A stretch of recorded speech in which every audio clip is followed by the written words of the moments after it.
जय हिंद दोस्तों, यूपीएससी 9 में आपका स्वागत है। जैसे कि ये मिडिवल हिस्ट्री का लेक्चर नंबर 2 है, जो मध्यकालीन इतिहास है उसी की हम बात कर रहे थे। लेक्चर नंबर 1 हम कंप्लीट कर चुके हैं, ये लेक्चर नंबर 2 है दोस्तों। बहुत ही क्रिप्स नोट हैं, बहुत ही ज़्यादा कंसाइजली बनाए हुए नोट्स हैं। इससे बाहर आपके एग्जाम्स में जिसकी हम बात कर रहे हैं, चाहे आर ओ दे रहे हैं आप, चाहे यूपीएससी दे रहे हैं, इवन यूपी पीसीएस भी दे रहे हैं, तो वहाँ से बाहर क्वेश्चन नहीं जाएगा दोस्तों। ठीक है, मिस मत कीजिए, लाइक शेयर सब्सक्राइब करते रहिए और देखते रहिए दोस्तों। ठीक है, और हमने कोशिश की है कि बेहतर से बेहतर कंटेंट बनाया जाए, जिससे आपको एग्जाम्स में कहीं ना कहीं एक एडवांटेज मिले दोस्तों। ठीक है, तो स्टार्ट करते हैं। रजिया सुल्तान, उस तक हम बात कर चुके थे। जो मिनहाज और सिराज हैं, जिन्होंने तबकात नासिर लिखा दोस्तों, इनकी बात हम कंप्लीट कर चुके हैं। जो पैट्रोनोस थे किसके? इल्तुतमिश के। ये इल्तुतमिश के राज्य में संरक्षक थे। अब बात करते हैं रजिया सुल्तान, जिनका कार्यकाल है 1236 से 40 तक दोस्तों। ठीक है, 1236 से 40 तक इनका कार्यकाल है रजिया सुल्तान का। और अल्तुनिया रजिया लव स्टोरी भी बात करेंगे, याकूत उनका जो स्लेब था उसकी भी बात करेंगे दोस्तों। ठीक है, सबसे पहली बात, रजिया सुल्तान स्लेब डायनेस्टी यानी कि जो ममलूक डायनेस्टी दोस्तों, जो गुलाम वंश था, स्लेब डायनेस्टी की पहली महिला शासक थी। इल्तुतमिश की बेटी थी Razia Sultan, and she is the first and only Muslim women ruler of Delhi Sultanate. Delhi सल्तनत की पहली रूलर थी रजिया सुल्तान दोस्तों। ठीक है, Razia was nominated by Iltutmish as his successor, क्योंकि इल्तुतमिश ने दोस्तों, इल्तुतमिश ने रजिया को अपना सक्सेसर नियुक्त किया, नॉमिनेट किया दोस्तों, क्योंकि उसकी जो एडमिनिस्ट्रेटिव स्किल्स थी, तो उसकी प्रशासनिक क्षमता थी, उसकी बहुत बेहतर थी दोस्तों। ठीक है, face strong opposition from the चहलगानी। चहलगानी का बहुत सारा अपोज था। चहलगानी, जैसे हम बात कर चुके हैं, ग्रुप ऑफ 40 नोबल्स यानी कि 40 नोबल्स का एक ग्रुप, जिसे चहलगानी बोला गया। टर्किश नोबल से जो 40 लोगों का एक ग्रुप था, चहलगानी बोला गया दोस्तों। वो नहीं चाहते थे, who did not want a woman on the throne, वो किसी महिला को उस पद पर नहीं चाहते थे। ये उस समय की बात कर रहे हैं दोस्तों, आज से करीब करीब 700-800 साल पहले की बात हो रही है, 800 साढ़े 800 साल पहले की। तब सोच सकते हो कि महिलाओं की स्थिति के बारे में क्या राय रही होगी दोस्तों। एडमिनिस्ट्रेशन की बात करें रजिया सुल्तान की, she was very efficient and the just ruler, and he has the encourage merit over aristocracy, like appointed Jamaluddin Yakut. Jamaluddin Yakut, जिसकी मैं बात कर रहा था, he was the Razia Sultan slave. Yakut जो था वो रजिया सुल्तान का गुलाम था। इसका नाम था पूरा, लिख देता हूँ, जमाल, JAML, जमाल उद्दीन याकूत। जमालुद्दीन याकूत पूरा नाम था रजिया सुल्तान के गुलाम का दोस्तों। ठीक है, ठीक है। नेक्स्ट था, इसका डाउनफॉल क्यों हुआ? डाउनफॉल कि जो टर्किश थे, कुछ टर्किश थे, उन्होंने रिबेल कर दिया, आंदोलन कर दिया। Some rebellion led by Turkish nobles, जिन्होंने आंदोलन कर दिया रजिया के खिलाफ। उसी समय रजिया मैरिड एक गवर्नर मलिक अल्तुनिया, जैसे मैं बात कर रहा था, अल्तुनिया और रजिया की लव स्टोरी। तो जो गवर्नर थे मलिक अल्तुनिया, वहाँ रजिया ने उनके साथ मैरिड कर ली, शादी कर ली, बिकॉज वो भी उस रिवोल्ट में शामिल थे, उससे पहले वो रिवोल्ट कर चुके थे। So Razia married governor Malik Altunia to regain power, यानी कि पावर को पाने के लिए दोस्तों उसने मलिक अल्तुनिया से शादी कर ली। बट इट मलिक अल्तुनिया से शादी करने का रीजन था कि वो दोबारा पावर पाना चाहती थी। And she was defeated and killed near Kaithal. Kaithal जो हरियाणा में पड़ता है, वहां पर 1240 में रजिया को मार दिया गया दोस्तों। She was killed by the nobles, Turkish nobles, and near Kaithal in 1240। 1240 में रजिया को किल्ड कर दिया गया दोस्तों। ये थी आपकी रजिया सुल्तान की पूरी कहानी। ठीक है, अब आगे बढ़ते हैं। अब 1240 तक रजिया रही दोस्तों, 1240 तक जो है, 1236 से 4 ईयर उन्होंने राज किया, शासन किया। लेकिन आगे बात करते हैं दोस्तों, अब उसके बीच में बहुत सारे रूलर्स आए, जिनकी बात करेंगे हम। मैं एक मिनट इसको थोड़ा सा बड़ा कर लेता हूँ। 1240 से लेके ना 66 तक बहुत सारे रूलर्स ने राज किया, जिसमें 1246 से 66 तक एक रूलर थे जिनका नाम है नसरुद्दीन शाह। नसरुद्दीन शाह जो थे, ये डिफैक्टो रूलर थे उस समय 1240 से 66 तक, यानी कि 20 ईयर्स। और इनका जो वजीर था वो था गयासुद्दीन बलबन। किसका? अगर पूछा जाए कि गयासुद्दीन बलबन किसका वजीर था, तो नसरुद्दीन शाह का वजीर था। Nasiruddin Shah was the de facto ruler. And Ghiyasuddin Balban was the वजीर ऑफ द नजरुद्दीन शाह और his time period was the 1246 to 66, 1246 से 66 तक दोस्तों। ठीक है, तो बहुत सारे आफ्टर रजिया सुल्तान के बाद इनस्टेबल, अगर मैं बात करूं तो इनस्टेबल किंग आए, उन्होंने राज किया, इनस्टेबल राज किया। जैसे बहुत सारे वीक सक्सेसर थे, एक था रुकुद्दीन फरूज, याद रखना रुकुद्दीन फिरोज, ठीक है, मुजुद्दीन बहराम, अलाउद्दीन मसूद एंड नासिरुद्दीन महमूद। ये नासिरुद्दीन शाह की बात कर रहे हैं। उसके बाद आते हैं गयासुद्दीन बलबन दोस्तों। कौन आते हैं? गयासुद्दीन बलबन आते हैं, जो पावरफुल नोबल थे। क्वेश्चन ये है कि क्या गयासुद्दीन बलबन चहलगानी का हिस्सा थे, चालीसा का हिस्सा थे? ऑब्वियस है दोस्तों, वो नोबल्स में था, गयासुद्दीन बलबन था। तो Ghiyasuddin Balban was a powerful noble become नायब एंड देन सुल्तान। पहले वो रीजेंट था यानी कि नायब था, बाद में गयासुद्दीन बलबन कौन बन गया दोस्तों? बाद में वो सुल्तान बन गया दिल्ली का। क्या 1266 से 86 तक 20 ईयर्स के लिए सुल्तान कौन था? गयासुद्दीन बलबन। ठीक है, अब गयासुद्दीन बलबन हैज इंट्रोड्यूस सजदा दोस्तों। क्या? सजदा उन्होंने इंट्रोड्यूस किया। सजदा और पैबोस, मैं डिलीट कर देता हूँ आपको अगर नहीं दिख रहा होगा, थोड़ा बड़ा करता हूँ। सजदा जो था, सजदा और पैबोस जैसी जो है परंपराएं गयासुद्दीन बलबन ने शुरू की। सजदा होता था एक प्रोस्ट्रेशन दोस्तों, यानी कि जो राजा था उसके हाथों को चूमना। वहीं पैबोस होता था किसिंग द किंग्स फीट, यानी कि राजा के पैरों को दंडवत प्रणाम करना और उन्हें चूमना, दैट इज कॉल्ड पैबोस दोस्तों। ठीक है, अब गयासुद्दीन बलबन की बात करें, 86 से 66 तक इसका 86 तक काल रहा, स्लेव डायनेस्टी से था दोस्तों। अब इसने टाइटल क्या लिया? जैसे ही एज्यूम द टाइटल जिल्लेलाही। जिल्लेलाही का मतलब है शैडो ऑफ गॉड, भगवान की छाया, अल्लाह की छाया। And he believe in the divine theory of kingship, कि भाई राजा ही डिवाइन है, राजा ही दूत है जो कि भगवान या अल्लाह के द्वारा भेजा गया है। तो he is believe in the divine theory of, he was believe in the divine theory of kingship. तो बलबन जो था वो डिवाइन थ्योरी ऑफ किंगशिप में बिलीव रखता था दोस्तों। ठीक है, and he is broke the power of Chalisa, यानी कि जो चालीसा था जिसमें 40 नोबल्स थे, उसको इसने ब्रेक कर दिया। He himself was from Chalisa, वो खुद उस चहलगामी का हिस्सा था, चहलगानी का हिस्सा था, तो उसने चालीसा को ब्रोक कर दिया बलबन ने दोस्तों। ठीक है, उसने क्या किया? बहुत सारे रिफॉर्म्स किए जिनकी हम बात करेंगे। कुछ रिफॉर्म्स की बात कर लेते हैं जो शायद यहाँ पे कम तरीके से लिखे गए। मैं इसके रिफॉर्म्स की बात कर लेता हूँ, आप सुनिएगा अच्छे से। बलबन की रिफॉर्म्स, उसने जो इंटरनल रिबेल्स थे दोस्तों, इंटरनली जो अगर कहें तो आंदोलन थे, तो ही क्रश देम, यानी कि उन्हें दबा दिया। And कर्ब the power of the nobles, और उसने आंदोलन को दबाने के साथ साथ उसने जो नोबल्स की पावर थी उसको भी कर्ब किया। उसका एक सबसे बड़ा एग्जांपल है, he broke the power of Chalisa. जो चालीसा था जिसमें वो खुद पार्ट हुआ करता था, चालीसा का, चहलगानी का, जिसमें 40 नोबल थे, उसकी पावर को भी उसने पावर को कम किया, और उसकी पावर के साथ ही curb the power of nobles. And also he introduce a strong spy system, यानी कि जासूस लगाए उसने, क्योंकि जासूस जो है उसको सही जानकारी देते थे, और उसकी भाषा में जासूस को कहते थे बरीद। क्या कहते थे? बरीद। बरीद कॉल्ड जासूस। ये यूपीएससी में आया हुआ क्वेश्चन है कि बरीद क्या है। तो बरीद वाज द स्पाई, ये जासूस थे, इन विच किंगडम, गयासुद्दीन बलबन के किंगडम में, गयासुद्दीन बलबन के राज्य में बरीद जासूस होते थे दोस्तों। कौन होते थे? जासूस, जो स्पाई होते थे वो काम करते थे दोस्तों। ठीक है, ही इंट्रोड्यूस पर्शियन कोड, जैसे मैं बात की है, कस्टम्स लाइक सजदा, सिजदा होता था, पैबोस जो kissing the feet of the king, जैसे बात हुई है, कुछ उसकी पॉलिसी थी। ही अपॉइंटेड स्पाई, जैसे मैं बात कर चुका हूँ, and administrative policy like iron and blood policy. ये किसकी पॉलिसी है? खून और लोहे, लोहे और खून की पॉलिसी।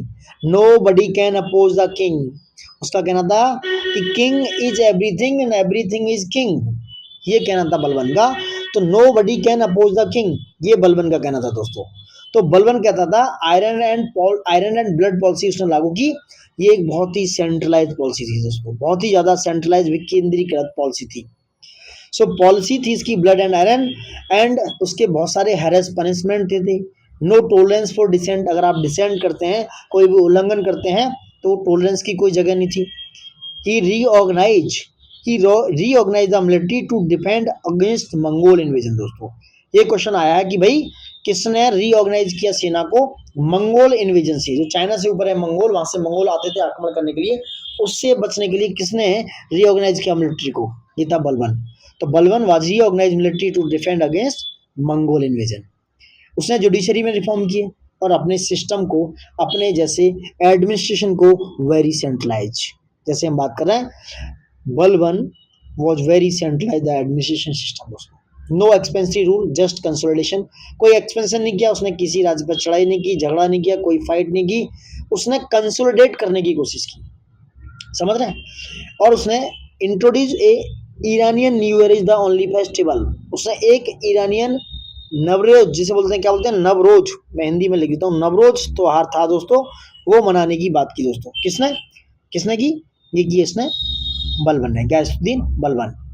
ईरानियन न्यू ईयर मनाता था and introduce one Iranian new year as the only festival, establish the military department. उसने क्या? मिलिट्री डिपार्टमेंट यानी कि सैनिक विभाग स्थापित किया बलबन ने। दीवाने अर्ज, क्या बोला गया? दीवाने अर्ज वाज द सैनिक विभाग, it is the military department which can establish by the Balban. ठीक है दोस्तों, बलबन ने दीवाने अर्ज, जो कि सैनिक विभाग था, वो एस्टेब्लिश किया। आई होप आप समझ रहे होंगे। अब इसके डेथ और सक्सेसर की बात करते हैं। After the death of his son Mohammad in Mongol attack, अब सबसे बड़ी बात, मंगोलों के अटैक के बाद इसने अपने आप को बहुत ज्यादा स्ट्रांग दिखाया, बहुत ज्यादा विदाउट फियर, फियरलेस दिखाया। But after the death of his son Mohammad, इनका एक दोस्त, उनका पुत्र था, इनका नाम था मोहम्मद, वो मंगोल अटैक में मारा गया दोस्तों। मोहम्मद जो है मंगोल अटैक में मारा गया, उसी के दुख में बलबन डाइड इन सोरो हिज सन मोहम्मद दोस्तों। बलबन उसके दुख में मारे गए, जिसका नाम था सन मोहम्मद, दोस्त मतलब उसका नाम था सन मोहम्मद, यानी उसका बेटा मोहम्मद दोस्तों। The slave dynasty weekend and ended in 1290।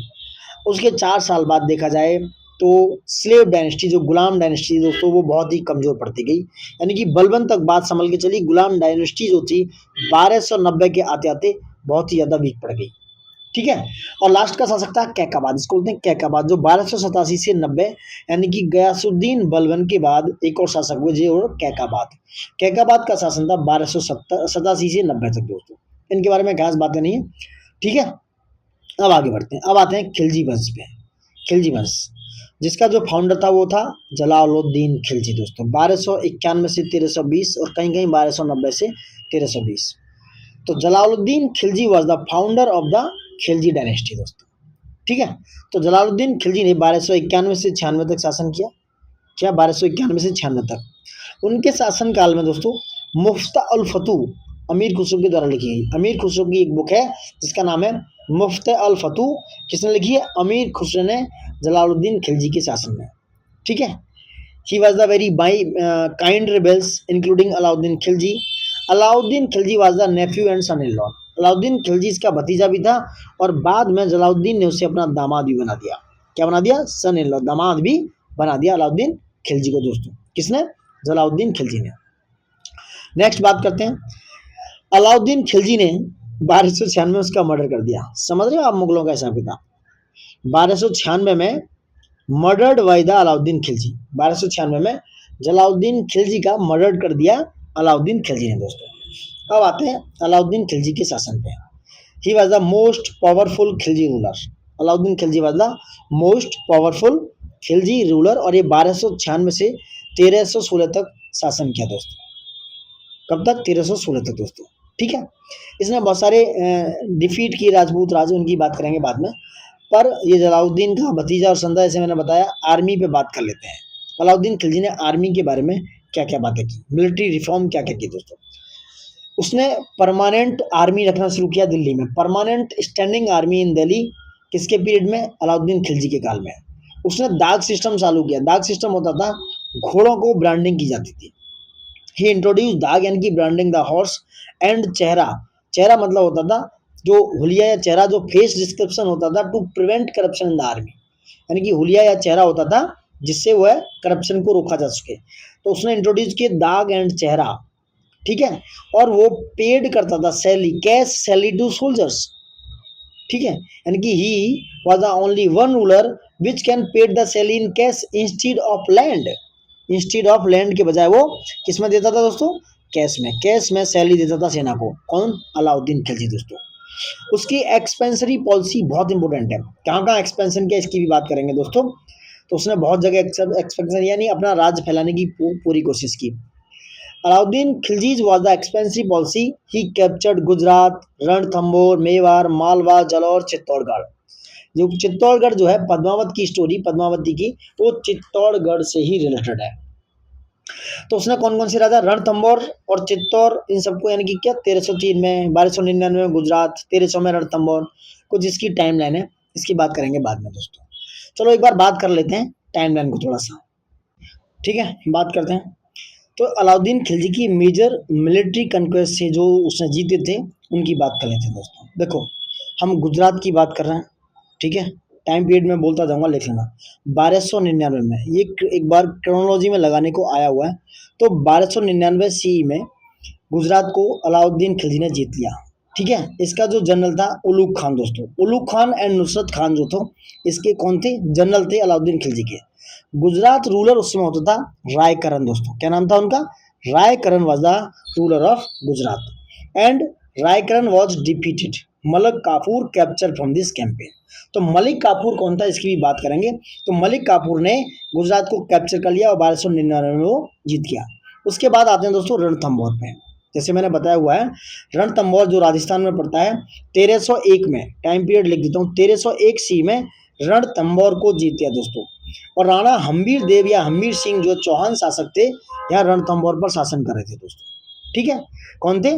Rana Hambir देव। उसने क्या किया? हम्बीर जो है committed jauhar after the capture a long time siege of the Alauddin Khilji. तो हम्बीर जो है, राजा हम्बीर जो है, राणा हम्बीर जो है, उन्होंने क्या किया?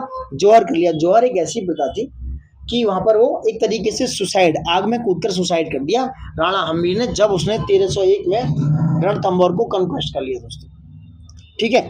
अब बात करेंगे चित्तौड़ की। आगे आते हैं, चित्तौड़गढ़ को जीता उसने कब? 1303 ईस्वी में। मेवाड़ में पड़ता है चित्तौड़गढ़, उसने जीता, यानी कि ये वाला चित्तौड़, वो चित्तौड़गढ़ अलग है, ये चित्तौड़ की बात करेंगे मेवाड़ वाले की। चित्तौड़ को जीता, एक मिनट में डिलीट कर दूं सारी चीजें। चित्तौड़ यानी कि मेवाड़ को जीता उन्होंने 1303 ईस्वी में। 1303 ईस्वी में, एक मिनट, 1303 ईस्वी में उन्होंने मेवाड़ को जीत दिया 303 में दोस्तों। याद रखना क्रोनोलॉजी आती है दोस्तों। गुजरात 1299, रणथंभौर 1301 और 1303 में जीता उन्होंने मेवाड़। और मेवाड़ पर उस समय शासन कर रहे थे राणा रतन सिंह। राणा रतन सिंह दोस्तों गोहिला डायनेस्टी से थे।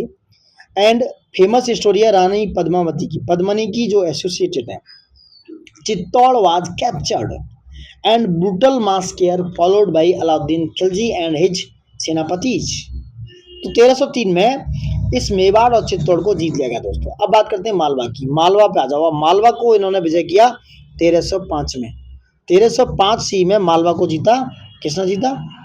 सेंट्रल इंडिया में पड़ता है, मध्य प्रदेश का पार्ट है मालवा। किसने जीता? अलाउद्दीन खिलजी ने। Alauddin Khilji defeated the Parmar rulers. तो मालवा पे दोस्तों उस समय परमार, जो परमार वंश था, वो शासन कर रहा था। परमाल जैसे ना परमालो, तो आला उदल की भी कहानी सुनोगी, वो परमाल वंश से ही रिलेटेड थे। तो इम्पोर्टेंट था इकोनॉमिक रीजन से। उसके बाद आते हैं देवगिरी, महाराष्ट्र पे। महाराष्ट्र को जीता उन्होंने 1308 सी में दोस्तों। कब? एक मिनट में बता देता हूँ, इसमें नहीं गिवन है किसको। देवगिरी जो है महाराष्ट्र में पड़ता है, देवगिरी, देवगिरी आपका पड़ता है महाराष्ट्र में, और इसको जीता 1308 में दोस्तों सॉरी। और देवगिरी पे उसने पहले 1296 में अटैक किया, बट सेकंड टाइम उन्होंने, जो मलिक कपूर था, जो उसका मलिक कपूर था उसका सेनापति, उसने 1308 में देवगिरी को जीत लिया दोस्तों। वारंगल को जीता उन्होंने। वारंगल कब जीता? वारंगल जीता 1309 ईस्वी में। 1309 ईस्वी में वारंगल जीता, ठीक है। वहाँ काकतीय रूलर था। कौन सा? काकतीय रूलर था। जब अलाउद्दीन खिलजी ने वारंगल को जीता तो काकतीय रूलर प्रताप क्या नाम था उसका? प्रताप रुद्र सेकंड, याद रखना, प्रताप रुद्र सेकंड वहां पे रूलर था काकतीय डायनेस्टी में दोस्तों, ठीक है। और वहां पे बहुत सारी लूटपाट की। Warangal was plundered and force to accept tribute. 1309 में वारंगल जीत गया। उसके बाद उसने मदुरई जीता 1311 में। मदुरई का शासक था कौन? पांड्या रूलर्स। पांड्या रूलर्स को उसने अलाउद्दीन खिलजी डिफीटेड इन 1311। अलाउद्दीन खिलजी ने 1311 में पांड्या रूलर्स को हरा दिया और उसकी जो संपत्ति थी उसको लूट किया गया। और लेटर जो कहते हैं मदुरई सल्तनत वाज एस्टेब्लिश, सेपरेट कर दिया फ्रॉम दिल्ली से, और मदुरई सल्तनत एक अलग तरीके से एस्टेब्लिश कर दी अलाउद्दीन खिलजी ने। अब अलाउद्दीन खिलजी का तुम देख सकते हो कितना खतरनाक आक्रमण हुआ, उसका क्रोनोलॉजी भी हमने बात कर ली दोस्तों। ठीक, ये हो गई पूरी कहानी अलाउद्दीन खिलजी के बारे में। अब आगे आते हैं, अलाउद्दीन खिलजी से आगे बढ़ते हैं क्या है। अब देखो, दक्कन कन्क्वेस्ट बाई मलिक काफूर, जो मैं बात कर रहा था, जो सेनापति था अका हजार दिनारी। हजार दिनारी या मलिक काफूर जो उसका सेनापति था, उसको हजार दिनारी भी बोला जाता था। और मलिक कपूर कौन था? ही वाज द सेनापति ऑफ द अलाउद्दीन खिलजी। मलिक कपूर हजार दिनारी था, और दक्कन को कन्क्वेस्ट करने का मेन काम किसका था? इसी मलिक कपूर का था, हजार दिनारी का दोस्तों। अब आते हैं आपके रेवेन्यू सिस्टम पे, ये सब मैं डिलीट कर देता हूँ। रेवेन्यू सिस्टम की बात करेंगे अब, ठीक है, रेवेन्यू एडमिनिस्ट्रेशन की बात करेंगे। क्या है देखो, रेवेन्यू एडमिनिस्ट्रेशन की बात करेंगे, भूल जाता हूँ मैं ये सब करना बिना। रेवेन्यू एडमिनिस्ट्रेशन क्या है, एक मिनट। रेवेन्यू एडमिनिस्ट्रेशन जो है अलाउद्दीन के टाइम का, ठीक, लैंड मीजर करना शुरू किया। लैंड को मीजरमेंट करना, मतलब तरीके से माप शुरू की उसने, किसने? अलाउद्दीन खिलजी ने। और share of state fix, state का जो शेयर था वो फिक्स किया। He was the first sultan to start measurement of land. Alauddin Khilji पहला सुल्तान था जो लैंड को मीजरमेंट करने का काम शुरू किया दोस्तों। ठीक है, उसने कुछ जो चीज़ें थी फिक्स प्राइस किए for essential goods, essential goods के लिए फिक्स प्राइस किए, जैसे कि हम बात कर रहे हैं। ठीक है, खर्च नाम का एक टैक्स था, इंक्रीज किया 50%। खराज, खराज एक टैक्स होता था जो इंक्रीज किया 50% तक दोस्तों। खराज किस पे लगता था ये बाद में बात करेंगे। खराज टैक्स इंक्रीज बाई 50%। दीवाने मुस्तकराज, दीवाने मुस्तकराज एक डिपार्टमेंट जो रेवेन्यू कलेक्शन का, यानी कि राजस्व को इकट्ठा करने का काम करता था, वो दीवाने मुस्तकराज एस्टेब्लिश किया अलाउद्दीन खिलजी ने। And he estimated production after sowing and collected half of it, यानी कि प्रोडक्शन का एस्टिमेशन करना, बोने के बाद, कलेक्ट करने के बाद, वो सब इसका काम था। फिक्स मार्केट कॉस्ट, जैसे कि मैंने बात की, जो all commodities market control by Sahana. Sahana एक तरीके से उसने नियुक्त किया अधिकारी था, सहाना इसे बोलते थे, सहाना। और फिक्स प्राइस की जो कमोडिटीज थी, जो एसेंशियल गुड्स थे उनकी मार्केट में दोस्तों। अब जो मार्केट ऑफिसर था उसे सहाना मंडी बोला गया। सहाना मंडी वही है ये जो मार्केट ऑफिसर होता था दोस्तों। ठीक है, और उसने वेट एंड मीजर, जैसा कि माप शुरू किया। स्टैंडर्ड वेट और मीजर होनी चाहिए, उसमें कोई आप घपलेबाजी नहीं करोगे। और मार्केट को चेक करने के लिए he kept by 2 officers. Number 1 दीवाने रियासत, दीवाने रियासत था, और दूसरा सेनाई मंडी। सेनाई मंडी वाज मार्केट ऑफिसर। तो मार्केट को चेक रखने के लिए, मार्केट पर कब्जा और उसकी देखरेख करने के लिए 2 ऑफिसर नियुक्त किए, दीवानी रियासत और सेनाई मंडी दोस्तों। सेनाई मंडी, ठीक है, ये मंडी है, मंडी सेनाई मंडी। ठीक है, गुड्स जो है, goods sold in open market, उन्हें बोला गया सारा ए अदल, सारा ए अदल।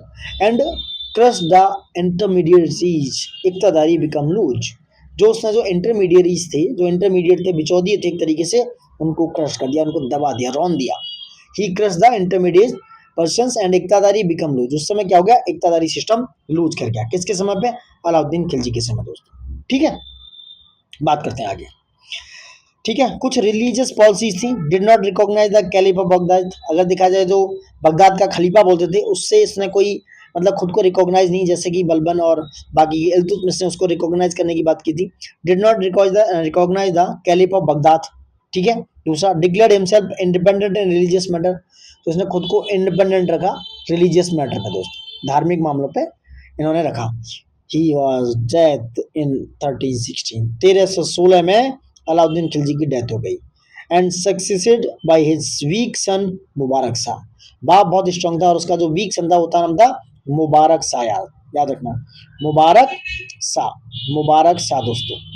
मुबारक Shah was the son of Alauddin Khilji दोस्तों। Got it? देखते हैं आपको दोस्तों। अब बात करते हैं आगे, बहुत सारी बातें हो गई इसके रिगार्डिंग। अब बात करते हैं आगे, क्या बात करेंगे? ये हो गया अलाउद्दीन खिलजी। उसके 4 एडमिनिस्ट्रेशन रिफॉर्म्स से उसकी बात करते हैं। There are 4 administrative reforms.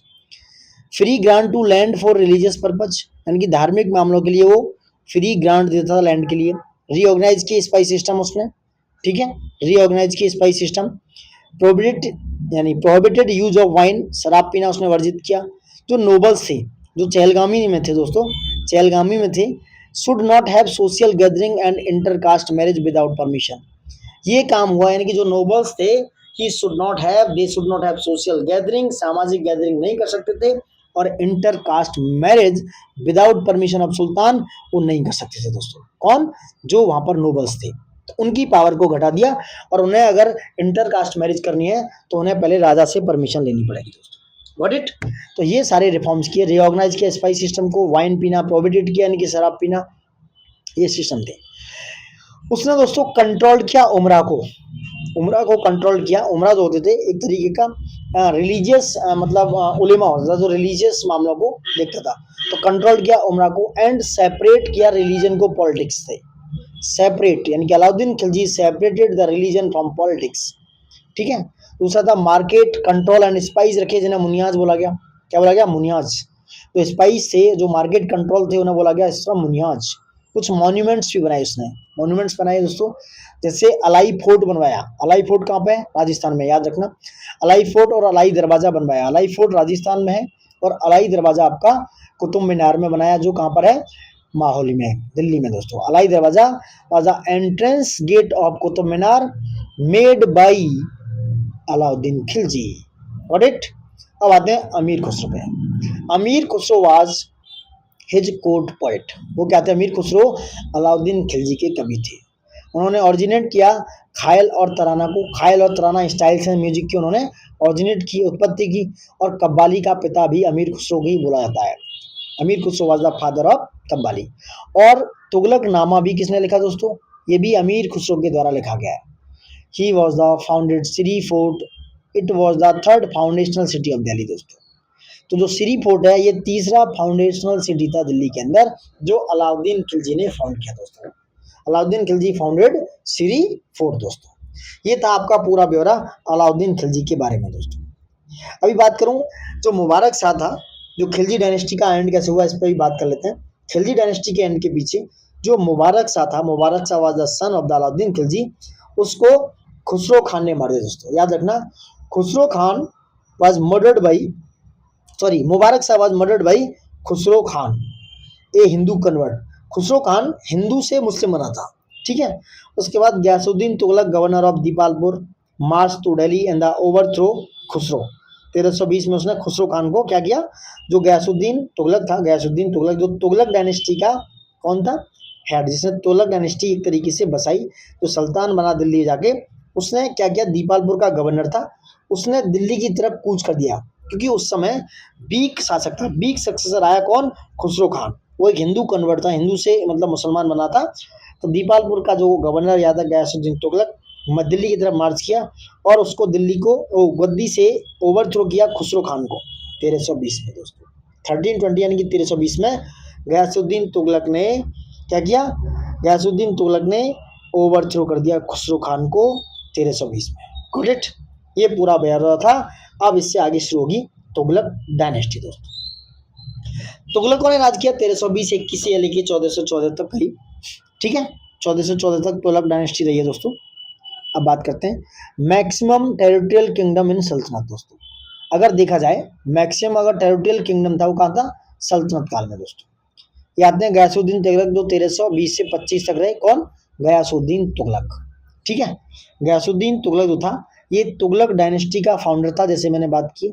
He was the efficient administrator था, अच्छा प्रशासक था। और सबसे बड़ी बात, गयासुद्दीन तुगलक ने जैसे ये देख रखा है तुगलकाबाद फोर्ट भी बनवाया, इरिगेशन वर्क भी कराया, ठीक है। अब बात करेंगे बाद में दोस्तों। तो गयासुद्दीन तुगलक ने जो खराज था, खराज दोस्तों एक टैक्स था, इसकी बाद में डिटेल में बात करेंगे, उसको 33% कर दिया, घटाकर 50% था ये खराज, 50% से घटाकर उन्होंने कितना किया? 33% कर दिया खराज tax. Ghiyasuddin Tughlaq decrease the खराज टैक्स टू 33% फ्रॉम 50%। और उसने गयासुद्दीन ने इरिगेशन वर्क किया, तुगलकाबाद फोर्ट बनाया दिल्ली में, not in good terms with the Nizamuddin Auliya. Nizamuddin Auliya क्या थे दोस्तों? एक चिश्ती सेंट थे, सूफी सेंट थे चिश्ती संप्रदाय के। Did not like pompous life of sultan, यानी कि जो लग्जरियस लाइफ थी सुल्तान की, वो चिश्ती सेंट जो निजामुद्दीन औलिया थे वो पसंद नहीं करते थे। तो not in good terms with Nizamuddin Auliya. Nizamuddin Auliya जो थे किसके कंटेम्परेरी थे? निजामुद्दीन औलिया गयासुद्दीन तुगलक के ही टेम्परेरी थे दोस्तों, कंटेम्परेरी थे सॉरी। और गयासुद्दीन तुगलक जो है 1325 में डाइड बाई एक्सीडेंट। कब?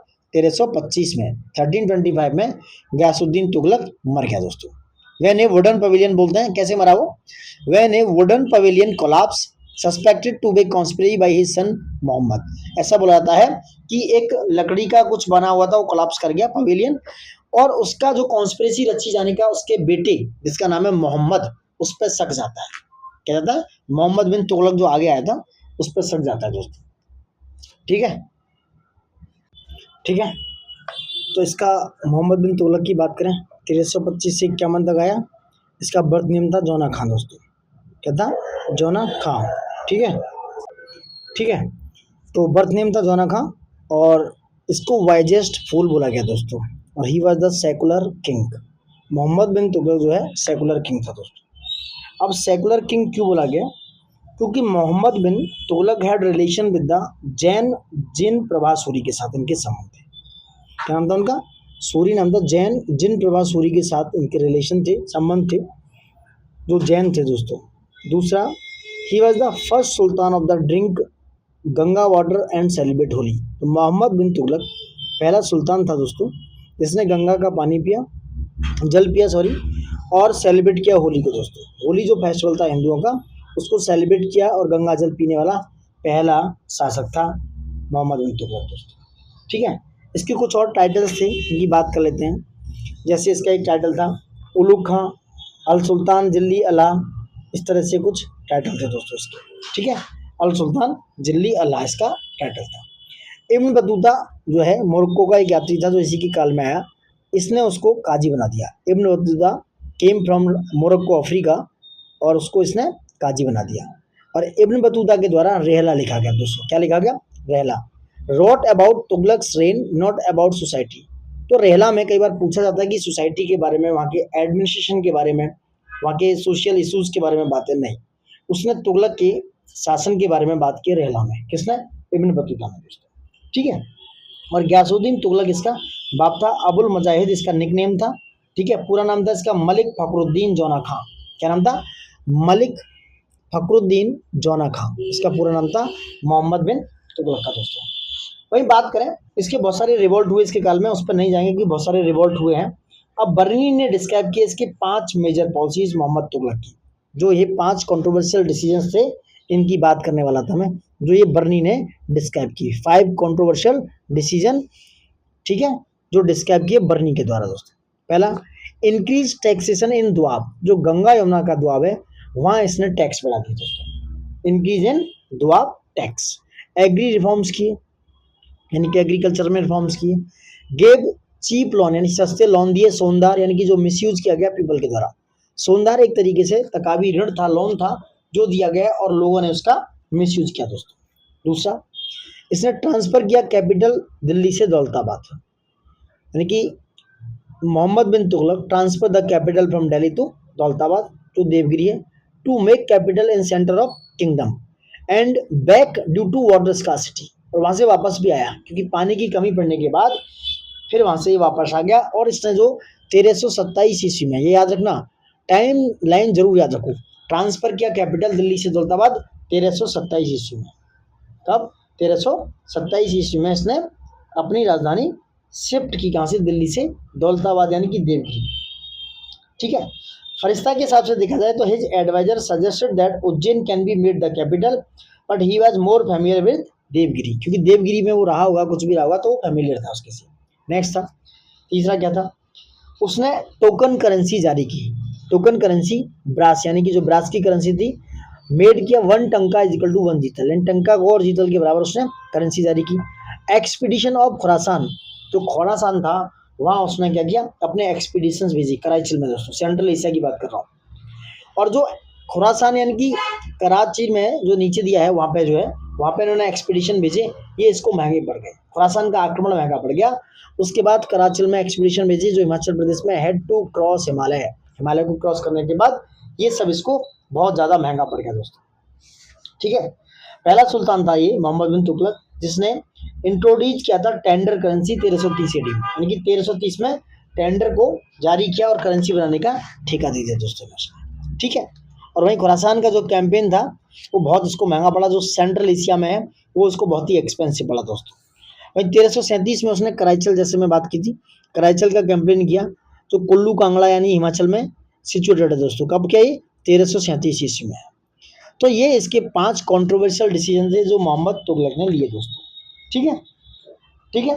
और वहीं बर्निंग के हिसाब से जो इसने दुआब में टैक्स बढ़ाया दोस्तों, कई बार आ जाता है, तो the land tax Doab area by 10 और 20 times, while the Firishta tax about 3 और 4 times increase in land tax. फरिश्ता ने बताया कि वो 3 और 4 टाइम्स इंक्रीज कर दिया लैंड टैक्स को दोस्तों।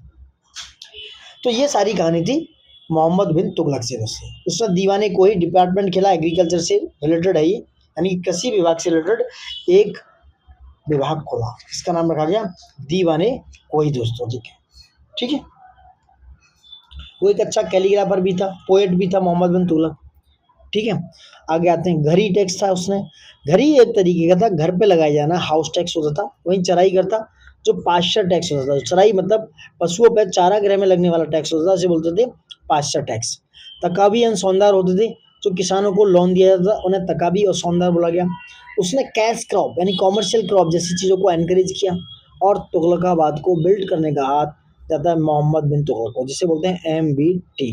इसको जाता है मोहम्मद बिन तुगलक को तुगलकाबाद बिल्ड करने का पूरा श्रेय जाता है दोस्तों, पूरा क्या जाता है, श्रेय जाता है। ठीक है, वहीं 1333 से 47 में इब्न बतूता आया, एक अफ्रीकन ट्रेवल था। ठीक है, किसके काल में, मोहम्मद बिन तुगलक के काल में आया दोस्तों। ठीक, और भी बहुत सारी चीज़ें हैं, इसकी बात बाद में करेंगे। अब आते हैं नेक्स्ट फिरोज तुगलक पे दोस्तों। कौन है नेक्स्ट, फिरोज तुगलक, जो 1351 से 88 तक शासन किया इन्होंने, फिरोज तुगलक। ठीक है, फिरोज तुगलक की बात करेंगे 1351 से 1388। इनका नाम था, ओरिजिनल नेम कमालुद्दीन फिरोज। क्या नाम था, कमालुद्दीन, कमालुद्दीन, कमालुद्दीन फिरोज, FIRO। ठीक है, कमालुद्दीन फिरोज। इनका जन्म 1309 में हुआ। ठीक है, इन्होंने सैयद ए सलातिन, क्या नाम है, सैयद ए सलातिन नाम का टाइटल रखा। He received this title from खलीफा। तो फिरोज तुगलक ने ये टाइटल कहाँ से लिया, ये टाइटल लिया खलीफा से। सैयद उस सलातिन दोस्तों, क्या है, सैयद उस सलातिन, SALATIN, सैयद उस सलातिन खलीफा से लिया गया टाइटल है दोस्तों।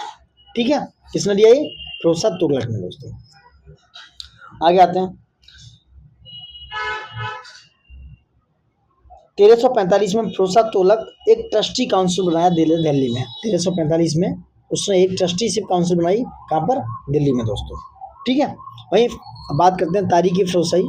तारीख फिरोजशाही लिखी गई है दोस्तों, किसने लिखी, इसी के काल में फिरोज तुगलक के द्वारा तारीख फिरोजशाही लिखी गई है दोस्तों। जिस उसकी क्या है, इसकी तारीख फिरोजशाही की बात कर रहा हूँ दोस्तों। ठीक है, नेक्स्ट, फिरोज से एस्ट्रोनॉमिकल ऑब्जर्वेटरी एट फिरोजाबाद। वो वहाँ पर एक ऑब्जर्वेटरी भी क्या किया, एस्टेब्लिश किया, कहाँ पे, फिरोजाबाद, जो दिल्ली फिरोजा कोटला बनता है जो वहाँ पर दोस्तों। और फुतुहात फिरोजशाही जो है, इसकी बायोग्राफी है दोस्तों। कौन सी, ये तारीख फिरोजशाही नहीं, ये फुतुहात, एक मिनट, फुतुहात ए फिरोजशाही, ये इसकी क्या है, ऑटोबायोग्राफी है। फुतुहात फिरोजशाही ऑटोबायोग्राफी है फिरोज तुगलक की, फिरोज तुगलक की दोस्तों। और ये Firoz Tughlaq was the elected sultan, ये इलेक्टेड सुल्तान था दोस्तों। ठीक है, इलेक्टेड सुल्तान था। और इसने Firoz Tughlaq implemented the hereditary principle to satisfy the amir and soldiers. इसने इरिगेशन टैक्स, जैसे हक ए शरीफ, क्या था, हक ए सर्ब। Firoz Tughlaq was the first sultan to impose an irrigation tax. कौन लगाया, फिरोज तुगलक दोस्तों। इरिगेशन यानी कि सिंचाई का, जिसे बोला गया हक ए सर्ब, which was 10% of the total yield. जो 10% होता था टोटल यील्ड का, जो टोटल उपज है उसका 10% होता था हक ए सर्ब, यानी कि एक तरीके का सिंचाई का दोस्तों। अब आते हैं, ठीक है, डिक्लाइन ऑफ सल्तनत स्टार्टेड होगी इसके काल में, क्योंकि ही रिवाइव्ड एकता सिस्टम। और एकता सिस्टम रिवाइव करने के बाद उसने इसको हेरेडिटरी बना दिया। क्या किया, Firoz Tughlaq was hereditary to the iqta system, made it hereditary. Military की बात करें, did not reattempt to capture Deccan, बाद में इसने कोई प्रयास नहीं किया दक्कन को रिकैप्चर करने का। और principle of hereditary in army and iqta, और सेना और एकता में उसने वंशानुगत चालू कर दिया, वंशानुगत चीज़ें, वंशानुगत का सिद्धांत लागू कर दिया। और soldiers were not paid in cash. जैसे कि अलाउद्दीन खिलजी जो है अपने सोल्जर्स को जो सैलरी देता था वो क्या देता था, कैश में, बट ये पेड नहीं करता था कैश में, but by land revenue of village. किसके द्वारा, लैंड रेवेन्यू के थ्रू, विलेज की लैंड रेवेन्यू के जो उसके थ्रू ये से बोलते थे वजीहा, उसके थ्रू सोल्जर्स जो होते थे उनको मोहम्मद बिन तुगलक के द्वारा, सॉरी इसकी प्रोसा तुगलक के द्वारा सैलरी दी जाती थी। Revenue, land revenue of villages जिसे बोला जाता था वजीहा दोस्तों। इसके कुछ वेलफेयर किंग है, वेलफेयर काम देखते हैं। इसने कैनाल यानी कि नहरें बनवाई, सतलज और यमुना बनवाने का काम ही प्रोसा तुगलक का है। हॉस्पिटल जैसे सिपा खाना बोला गया और दारुल उल सिपा बोला गया दोस्तों, ये भी प्रोसा तुगलक ने। हक ए सर जो 10% था इरीगेशन पर, ये इसने बनाया दोस्तों। नेक्स्ट है यातीम खाना बनाया। यातीम खाना होता था जो विडो होती थी, जो विधवा हो जाती थी उसके लिए। प्रोसा तुगलक बिल्ड यातीम खाना for window home. Marriage and employment bureau खुलवाया इसने। ठीक है, इसकी कुछ रिलीजियस पॉलिसी देख लेते हैं। He was Orthodox. ऑर्थोडॉक्स मतलब बहुत ज्यादा कट्टरपंथी था। जजिया कलेक्शन फ्रॉम नॉन मुस्लिम से लेना शुरू किया। जजिया को किससे, नॉन मुस्लिम्स यानी ब्राह्मण्स और विमेंस पे दोस्तों, ब्राह्मण और विमेंस पे भी जजिया को लागू किसने किया, प्रोसा तुगलक। अलाउड किया फ्री रन ऑफ उलेमाओं को, अटैक किया हिंदू टेम्पल्स पे, बैंड किया फीमेल एंट्री इनटू सूफी सरीन। जो सूफी सरीन थी, सूफी सरीन में इसने फीमेल की एंट्री बैंड कर दी। और ब्रह्म हत्या दोस्तों, प्रोसा तुगलक ने ब्रह्म हत्या जैसी चीजों को बढ़ावा दिया दोस्तों। किसने, प्रोसा तुगलक ने दोस्तों। ठीक है, टैक्स रिमूव बाय प्रोसा तुगलक की बात करें, जैसे गुल फरोशी है जो टैक्स लिया जाता था फ्लावर्स फूलों पे, अमीर तारीब है एंटरटेनमेंट टैक्स, ये सारे टैक्स इसने हटा दिए।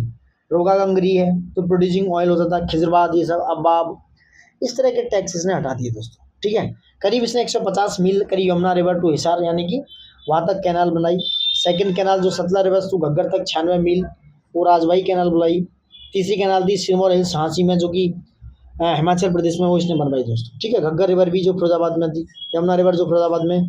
तो करीब 5 कैनाल्स जो है करीब 150 मील से ज़्यादा इसने कैनाल्स का क्या किया, कैनाल्स बनवाने का काम किया। बिल्ट कैनाल इन 150 माइल्स दोस्तों, करीब 5 कैनाल्स इसने बनवाई दोस्तों। ठीक है, जजिया टैक्स को इसने क्या किया, jizya tax was a religious tax and jizya tax was first impose in India by the Mohammad bin Qasim. याद रखना, मोहम्मद बिन कासिम ने पहले जजिया टैक्स क्या किया, पहली दफा इम्पोज किया मोहम्मद बिन कासिम। प्रोसा Tughlaq impose jizya tax on Brahmin also. Akbar ने एबोलिश किया जजिया टैक्स, बट औरंगजेब ने बाद में लगा दिया। अब इसके बाद जो है जजिया टैक्स औरंगजेब लगाएगा, तो औरंगजेब है, उससे पहले अकबर ने उस जजिया टैक्स को हटा दिया था कि जो अकबर था वो बहुत ज्यादा लिबरल था दोस्तों।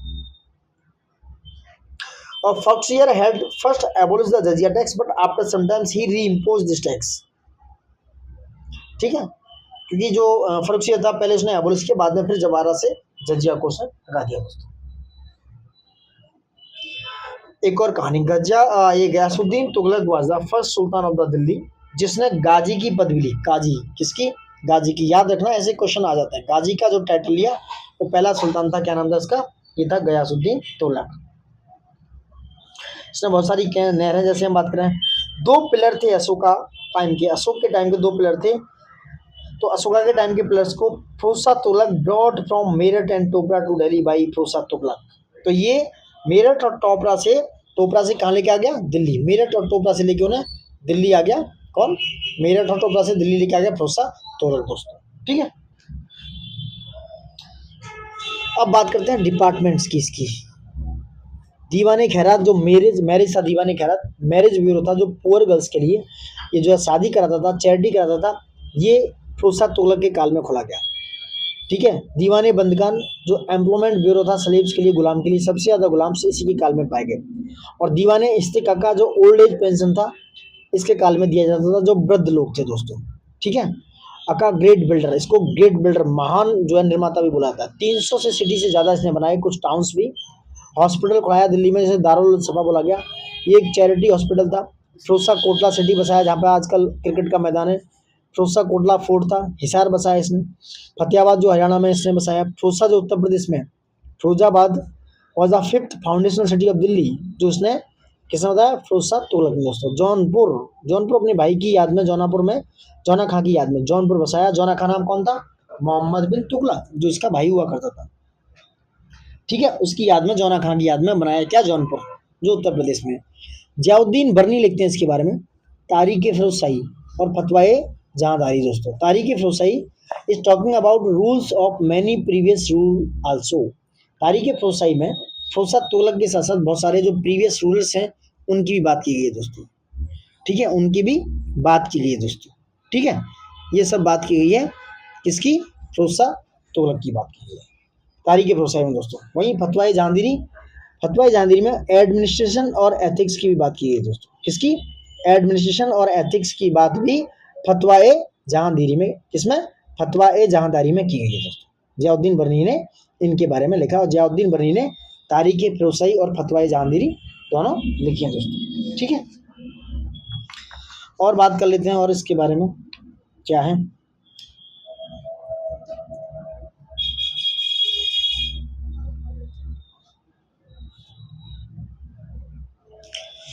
अब आते हैं नसरुद्दीन मोहम्मद तुगलक पे। किस पे, नसरुद्दीन मोहम्मद तुगलक। ठीक है, 1395 से 1414 तक दोस्तों। और 1398 में तैमूर ने आक्रमण किया एंड नॉमिनेटेड किया अपना खिज्र खान को, वो रूल करने वाला था दिल्ली पे। तो Timur invaded in Delhi in 1398 and nominated Khizr Khan to the ruler of the Delhi sultanate. कौन था, नासरुद्दीन महमूद खान दोस्तों, 1395 से 1414 तक। ठीक है, क्योंकि सिकंदर शाह की डेथ हो चुकी थी, यंगर ब्रदर था वो नसरुद्दीन महमूद का। ही was the last Sultan of Tughlaq dynasty. कौन, सिकंदर शाह। ठीक है, तैमूर का आक्रमण हुआ 1398 में, destroy both the Delhi sultanate and the Tughlaq dynasty. Nasiruddin Mahmud Shah died in the Kaithal. तो जो नसरुद्दीन महमूद शाह था, जो लास्ट रूलर था, वो कैथल में 1412 में मारा गया दोस्तों। मैं एक्स्ट्रा नॉलेज देता हूँ आपको, 1412 में वो मारा गया। इन 1413 में दौलत खान, जो Daulat Khan Lodhi was the made sultan by the sardar. तो दौलत खान लोधी को सरदार बनाया गया। He was the subedar of Lahore appointed by the Taimur after the invasion of Taimur in 1414 AD। He took control of Delhi and the laid foundation of new lineage that dynasty that called Syed dynasty दोस्तों। जो 1414 तक की शासन चला, उसके बाद 1412 में कैथल में महमूद शाह मारा गया। जो नासिरुद्दीन महमूद शाह था वो मारा गया। उसके बाद दौलत खान लोधी सुल्तान बना और उसके बाद तैमूर ने उसे सूबेदार नियुक्त किया। और 1414 में तैमूर ने फिर आक्रमण किया और दिल्ली सल्तनत जो है सैयद डायनेस्टी के हाथों में दी थी। सैयद डायनेस्टी मतलब जो खिज्र खान को रूलर बना दिया दोस्तों। सैयद डायनेस्टी जो है सबसे लास्ट में। सबसे पहले मैं बात करता हूँ, कल भी बताया था, सलीब डायनेस्टी के बाद तुगलक आते हैं, सॉरी खिलजी आते हैं, उसके बाद तुगलक आते हैं, तुगलक के बाद आता है आपका लोधी, फिर आते हैं सैयद। ठीक है, और सबसे ज़्यादा शासन किया तुगलकों ने दोस्तों। ठीक, अब खिज्र खान जो था सैयद था, खिज्र खान, उसके बाद मुबारक शाह, उसके बाद मोहम्मद शाह, उसके बाद आलम शाह दोस्तों। ठीक है, सैयदों के बाद आते हैं लोधी। लोधी डायनेस्टी लास्ट में है, सॉरी। ठीक है, तो जो लोधी थी वो अफगान और पठानी थे। तो सैयदों का जो था खिज्र खान, फिर मुबारक शाह, और खिज्र खान को शासक बनाया किसने बनाया, तैमूर ने दोस्तों। तैमूर जो है उसने पहले अपॉइंट किया गया लाहौर का सूबेदार, उसके बाद उसे दिल्ली सल्तनत का हेड बना दिया दोस्तों। अब आ जाते हैं हम किस पे, ये सैयद डायनेस्टी का जो फाउंडर था खिज्र खान था। ठीक है, last ruler of Syed dynasty कौन था, अलाउद्दीन आलम शाह, जिसकी मैं बात कर रहा हूँ। टोटल पूरा टाइम हुआ 37 ईयर। और इसने जो खिज्र खान ने रैयत ए आला, यानी कि Timur give this title to Khizr Khan, इसका नाम क्या था, कई बार पूछा गया। रैयत ए आला किसको बोला था, खिज्र खान को। और रैयत ए आला खिज्र खान को बोला गया। और खिज्र खान दोस्तों क्या है, तैमूर ने खिज्र खान को टाइटल दिया था रैयत ए आला का दोस्तों। ठीक है, और इसने एक अपनी बुक लिखी जिसका नाम था धार ए जज्बात। याद रखना, धार DHAR, धार ए जज्बात, एक बुक लिखी किसने, खिज्र खान ने। ठीक है, अब बात करते हैं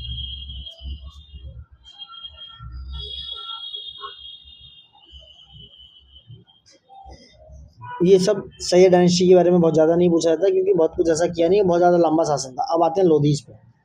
लोधीज और अफगानी से पठानी से इनकी बात करते हैं 1452 से 1526 तक। पहला शासक हुआ बहलोल लोधी, उसके बाद आया सिकंदर लोधी। और ये अफगानी से पठानी से लोधीज, ठीक है, कौन थे, अफगानी और लहलूद थे दोस्तों। और जो बहलोल लोधी था दोस्तों, इसकी बात करें, इसने टाइटल लिया किसका, गाजी का। इसके पास गाजी का एक टाइटल था। उसके बाद इस्लाम खान का एक टाइटल था, किसका, इस्लाम खान का एक टाइटल था दोस्तों। एंशियंट टाइम में बिंदुसार जो था, एंड द मिडिवल पीरियड में Bahlol Lodhi were the rulers born by surgery technique. याद रखना, ये बहुत इंपॉर्टेंट क्वेश्चन है कि भैया पहले जो एंशियंट टाइम में बिंदुसार और मिडिवल में बहलोल लोधी, ये दोनों सर्जरी यानी कि सिजेरियन टेक्निक से पैदा हुए राजा थे, बहलोल लोधी और बिंदुसार। हालांकि पूछा नहीं जाएगा ऐसा क्वेश्चन, ठीक है। ठीक है, अब आते हैं ही कंक्वायर्ड जौनपुर इन 1484। बहलोल लोधी ने 1484 में दोस्तों क्या कंक्वायर्ड किया? 1484 में जौनपुर को इसने जीत लिया सुल्तान हुसैन शाह सरकी से। किसने? हुसैन शाह सरकी उस पर शासन करता था जौनपुर पे, इसने जीत लिया दोस्तों बहलोल लोधी ने। The last ruler of the Sharqi dynasty was the Hussain Shah Sharqi दोस्तों। तो लास्ट रूलर कौन था? हुसैन शाह सरकी था दोस्तों। उसके बाद आते हैं सिकंदर लोधी पे दोस्तों। सिकंदर लोधी, इसका नाम गुल रखी रखा गया 1489 से। सिकंदर लोधी ने 1489 से दोस्तों 1489 से 1517 तक 1517 AD तक शासन किया आगरा पे दोस्तों। आगरा को इसने कैपिटल बनाया था, ठीक है। सिकंदर लोधी 1489 से 1517 AD तक दोस्तों। गुल रुखी नाम से जाना गया, गुल रुखी नाम से इसकी कविताएं लिखी गई। The best intelligence system in the Saltanat period was the Sikandar Lodhi. He founded Agra city, इसने आगरा को ही बसाया। He built Agra, not secular नहीं था। Forbid entry women into shrine of the saints, ठीक है। इसने एंट्री कर वुमेन की बंद कर दी, जो सेंट्स के श्राइन होते थे दोस्तों, ठीक है। और जहाँ सबसे ज्यादा इंटेलिजेंस सिस्टम इसी काल में था सिकंदर लोधी, ठीक। अब आते हैं किस पे? सिकंदर लोधी पे। सिकंदर लोधी तो हो गया, खुश के फिरोज भी बोला गया, क्राउन किया इसने, bank of river Kali. Sikandar Lodhi found city Agra 1504 में, इसने 1504 में आगरा को बसाया, याद रखना। And made Agra the capital 1506, और आगरा कैपिटल कब बनाया? 1506 में, सॉरी 1506 में कैपिटल बनाया आगरा को दोस्तों, ठीक है। और he was translated into Persian, Ayurvedic treatise he was translated into Persian named Farhang Sikandari. क्या? फरंग सिकंदरी।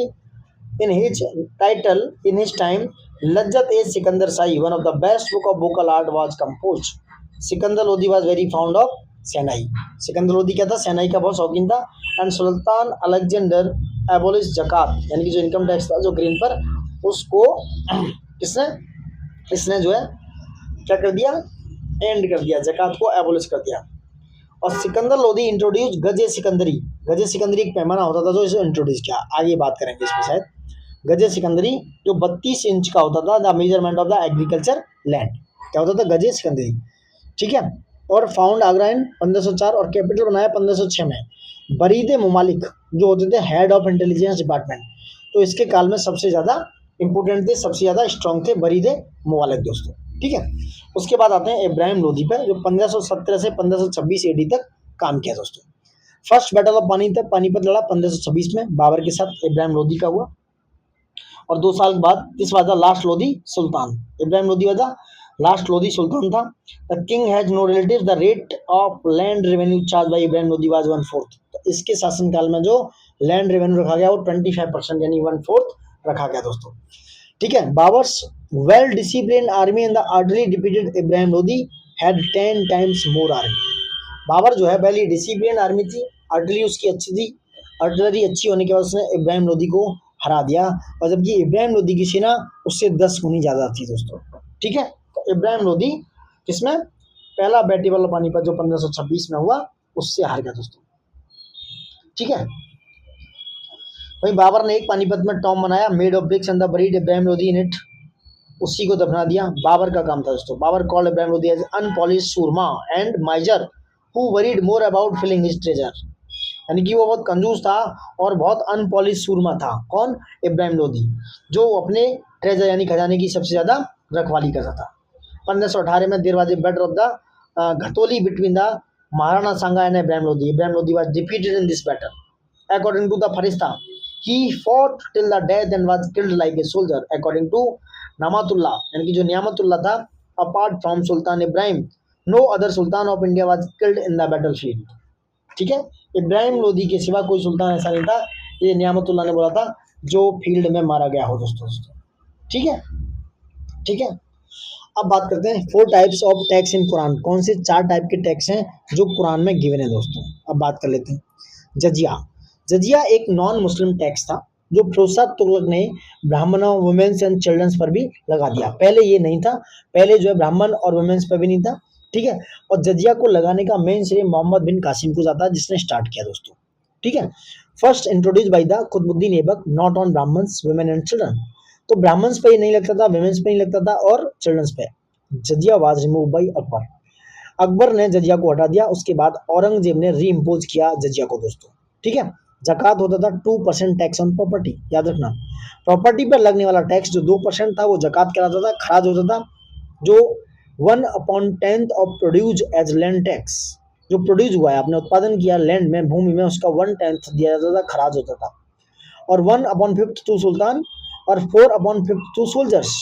अलाउद्दीन खिलजी रिवर्स, उसने क्या किया, रिवर्स कर दिया अलाउद्दीन ने, यानी 4/4 होता था सुल्तान के लिए और 1/5 होता था सोल्जर्स के लिए।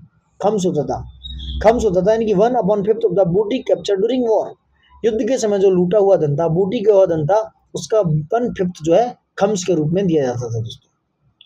वही निमतनामा की बात करें, एक रेसिपी बुक होती निमतनामा दोस्तों, क्या थी, निमतनामा वाला रेसिपी बुक दोस्तों, ठीक है। दिल्ली सल्तनत के कुछ एडमिनिस्ट्रेशन की बात करें, प्रशासन की, एकता क्या था, एकता वाज द रेवेन्यू असाइनमेंट्स, यानी कि ये ट्रांसफरेबल था, एक दूसरे से दूसरे में ट्रांसफर होता था। एकता, एकता गवर्नर होता था, इक्तदार। इसको मुफ्ती या वालीज बोलते थे, क्या बोलते थे, मुफ्ती या वलीज बुलाता था, वो इक्तदार भी कहलाता था। एकता वाज नॉट हेरिडेटरी, यानी कि वो वंशानुगत नहीं था। Did not employ right to land, become hereditary under the Firoz Tughlaq, और फिरोज तुगलक के काल में उसे हेरिडेटरी बना दिया गया। उसके बाद आता था सूबा, सूबा होता था प्रोविंस। एकता लेटर बिकम्स प्रोविंस और सूबाज।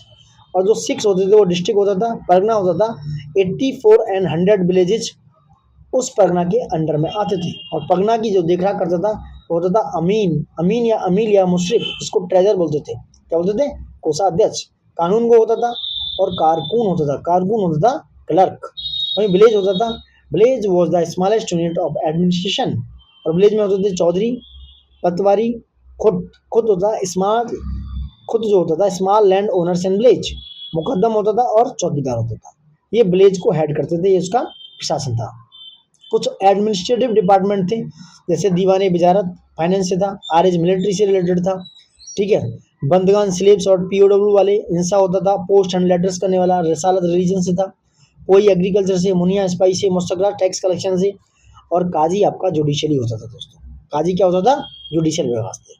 देखो यहाँ तक हम तुगलक और उसके बाद सैयद लोदी, लोदी डायनेस्टी और कंप्लीट कर चुका है दोस्तों। लंबा वीडियो हो गया, thank you for watching it. देखते रहिए, लाइक शेयर सब्सक्राइब दबा के कीजिए। जितना लाइक शेयर सब्सक्राइब करेंगे बहुत ज़्यादा मतलब देखा जाए दोस्तों तो बहुत ज़्यादा मतलब वो मिल नहीं रहा एनहांसमेंट, वो मोटिवेशन नहीं आ रहा है। बट कोशिश हम कर रहे हैं कि अच्छी कंटेंट बने, अच्छी वीडियोस बने जो आप तक पहुंचाएं और आपको डेटा भर भर के मिले दोस्तों। ऐसा डेटा है दोस्तों जो कहीं भी इधर उधर नहीं जाएगा, ठीक है, इधर उधर नहीं जाएगा, यानी कि एग्जाम्स में यहाँ से आपके क्वेश्चन आने ही आने। मिस मत कीजिए, देखते रहिए। और सबसे बड़ी बात, इसको लाइक शेयर सब्सक्राइब जरूर कीजिएगा दोस्तों, बहुत ही इंपॉर्टेंट है। परगना विलेज पे क्वेश्चन आया है, इनको क्रोनोलॉजी में लगाना था, पहले एकता था, फिर सिख, परगना विलेज ऐसे करके था। ये यूपीएससी में भी आया हुआ क्वेश्चन है दोस्तों, ठीक है। और डिटेलिंग की बात करेंगे तो हम और भी करा देंगे, बट इससे पहले लाइक शेयर सब्सक्राइब कीजिए। आर ओ और यूपीपीसीएस के लिए ये जितना भी कंटेंट है वेरी मच सफिशिएंट दोस्तों, ठीक है। Thank you for watching it and like कर दीजिए दोस्तों, सब्सक्राइब जरूर कीजिएगा और शेयर जरूर कीजिएगा, ठीक है। So now thank you for watching it and love you all. जय हिंद दोस्तों।